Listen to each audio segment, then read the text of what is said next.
Bonsoir. Au sommaire de ce JT, le Rhône, toujours en proie à l'une de ses pires sécheresses. La pluie de ces dernières heures ne devrait pas suffire à inverser la tendance. Décourager les voleurs potentiels, un boulanger de Villeurbanne vient d'installer une caisse anti-braquage.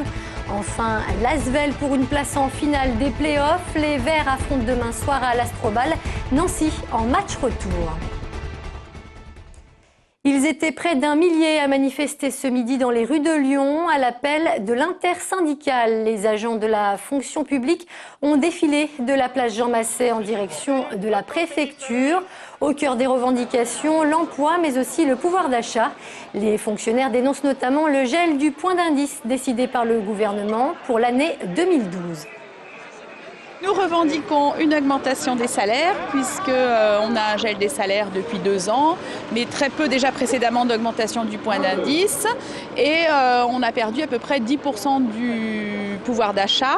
On parle des salaires, c'est-à-dire du point d'indice, c'est-à-dire cette année on nous a annoncé que le point d'indice était bloqué, que l'année prochaine il serait bloqué et que pour 2013 probablement, si tout va bien, il sera bloqué aussi. Donc c'est quelque chose qui est absolument scandaleux, ce qui veut dire qu'il n'y a aucune augmentation générale des salaires dans la fonction publique. La pluie est enfin de retour, des précipitations qui devraient durer encore demain. Une bonne nouvelle en ces temps de sécheresse. Pour autant, cela sera-t-il suffisant pour faire remonter le niveau des nappes phréatiques? Pas vraiment, selon les prévisionnistes de Météo France qui parlent d'un déficit record. Les explications de David Segal. Pour le moment, il est tombé 0,3 mm, c'est-à-dire moins d'1 mm. 0,3 litres au mètre carré. C'est dérisoire, oui, c'est quelques gouttes. La pluie est arrivée, mais la fin de la sécheresse, ce n'est pas pour aujourd'hui. Selon Météo France, depuis le 1er janvier, près de 200 mm d'eau manquent à l'appel. En clair, ce ne sont pas les 10 mm qui devraient tomber sur ces 2 jours qui inverseront la tendance. On ne va pas combler le déficit avec une journée de pluie. 10 mm, pour la végétation en tout cas, ça lui donne un petit souffle pour quelques jours. Mais ça ne va pas recharger les nappes phréatiques, ça c'est sûr. Il faut dire que cette année 2011 est durement touchée par la sécheresse qui bat tous les records. Les mois d'avril et de mai ont été particulièrement secs. Seuls 30 mm d'eau sont tombés sur ces 2 mois, du jamais vu depuis près de 90 ans. Depuis 1922, avec tous les autres épisodes, c'est effectivement un record. C'est la première fois qu'on a 2 mois cumulés aussi secs. On arrive à un cumul d'une petite trentaine de millimètres en tombée en tout depuis le 1er avril. C'est très peu. L'année qu'on peut retrouver qui se rapproche le plus, donc qui est en 2e rang, c'est 76, qui avait quand même eu 48 mm.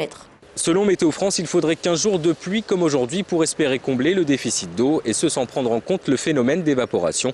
Mais à partir de vendredi, un retour aux températures estivales est prévu avec tout de même quelques orages. En clair, la situation reste critique avec un mois de juin qui s'annonce chaud et des probabilités de pluie plutôt faibles. Le drapeau palestinien installé depuis près d'1 an sur le fronton de la mairie de Vaux-en-Velin pourrait bientôt être retiré. Le préfet de région a en tout cas fait une demande en ce sens. Jean-François Carinco a en effet saisi le tribunal administratif invoquant le principe de neutralité des services publics. Une audience devrait être prochainement fixée. Des prostituées qui battent le pavé, cela n'a rien d'étonnant, sauf que celles qui nous intéressent ont en fait manifesté cet après-midi. Rassemblées place Jean Massé, elles ont souhaité dénoncer un projet de loi qui vise à pénaliser les clients de la prostitution. Une proposition qui, selon elles, dégraderait encore davantage leurs conditions de travail. Ça ne va absolument pas enlever la prostitution, ça va la rendre encore plus difficile à pratiquer pour nous. Et il faut que ça s'arrête parce que chaque loi qui sort soi-disant pour protéger les prostituées, on est de plus en plus dans la merde. Et c'est pour ça qu'on en a marre. Dans tous les pays où il y a une pénalisation d'une pratique sexuelle entre adultes, ça fait que les gens vivent leur sexualité dans un espace où c'est très complexe de parler de prévention et d'utiliser le préservatif. Du coup, on sait que globalement, c'est un facteur qui favorise le risque d'exposition au VIH. Une caisse automatique où l'argent atterrit directement dans un caisson blindé, c'est la solution trouvée par un boulanger de Villeurbanne. Lassé de se faire braquer, il a donc abandonné son ancienne caisse enregistreuse. Une innovation qui n'est pas forcément du goût de tous ses clients. Les précisions de Céline Cléry. Une boulangerie apparemment comme les autres à Villeurbanne, pourtant elle est unique en son genre. La raison, cette caisse révolutionnaire totalement automatisée. Vous laissez insérer dans le monnaie 6, regardez, voilà. Bonne journée. Et c'est parfait, passez une bonne journée. Au revoir, madame. Le principe est simple, le boulanger ne touche plus à la monnaie, la machine rend automatiquement au client ce qu'elle lui doit. Objectif de cet appareil, la sécurité. Après s'être fait braquer, Abdel Arbaoui, le propriétaire, a décidé de mettre ce système en place pour éviter toute nouvelle tentative de vol.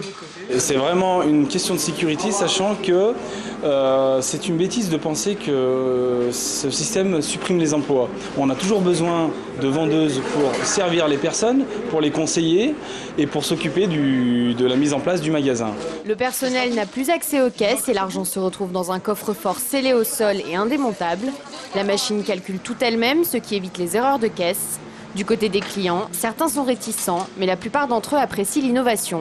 Ah oui, c'est super, c'est super. Un peu impersonnel, mais je suis pas sûr qu'on gagne du temps. Hein.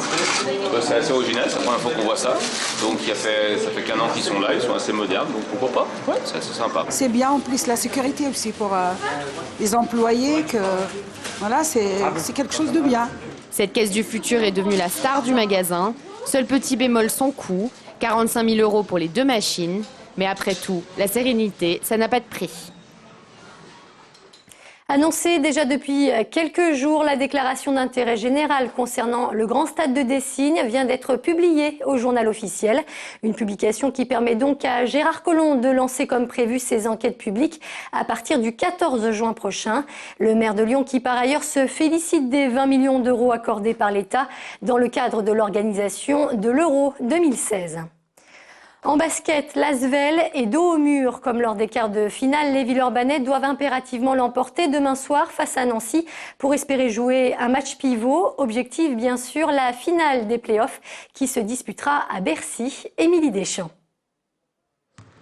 L'Asvel condamné une nouvelle fois à l'exploit demain soir face à Nancy. Battu par le SLUC 109 à 93 au match aller, Villeurbanne n'a pas d'autre choix que de l'emporter à domicile pour exister encore dans ses demi-finales et jouer un match d'appui à Nancy. Les Villeurbanais vont donc devoir déjouer les statistiques. En effet, aucune équipe ne s'est encore qualifiée en finale en gagnant ses 2 derniers matchs avec une belle à l'extérieur. On est dans une situation où on n'a rien à perdre. On est un peu dos au mur et c'est peut-être dans ces situations-là où on est le plus souvent un peu mieux. Donc faut espérer que ça continue. Pourtant, cette saison, l'Asvel a battu Nancy, 2e du championnat, 3 fois en autant de confrontations. Mais samedi dernier, face au SLUC, emmené par un excellent Akina Kingbala, l'Asvel a coulé dans le 3e quart-temps. Pour l'emporter demain, les Villeurbanais vont devoir encore une fois se transcender devant leur public comme face à Châlons en quart de finale et retrouver un collectif plus solide. Notre objectif numéro 1 pour les stopper, c'est d'arrêter leur secteur intérieur. Et il faut qu'on fasse un meilleur job si on veut progresser dans les playoffs. Il va y avoir beaucoup de motivation, le public va être derrière nous et je pense que ça va beaucoup nous aider à mieux jouer. Dans l'autre demi-finale, Cholet s'est imposé face à Gravelines. Demain soir, la saison pourrait s'arrêter là pour l'Asvel qui n'a plus de joker ou bien se poursuivre un peu avec l'espoir d'une finale à Bercy. On termine ce journal en musique pour vous annoncer le retour de Lenny Kravitz à Lyon. L'artiste aux 35 millions d'albums vendus va débuter dans les prochaines semaines une grande tournée mondiale qui s'arrêtera forcément en France. 8 dates sont programmées dont une à la Altony-Garnier le 28 novembre. Une tournée lancée en août en même temps que la sortie de son dernier album Black and White America. L'ouverture de la billetterie quant à elle est prévue le 8 juin.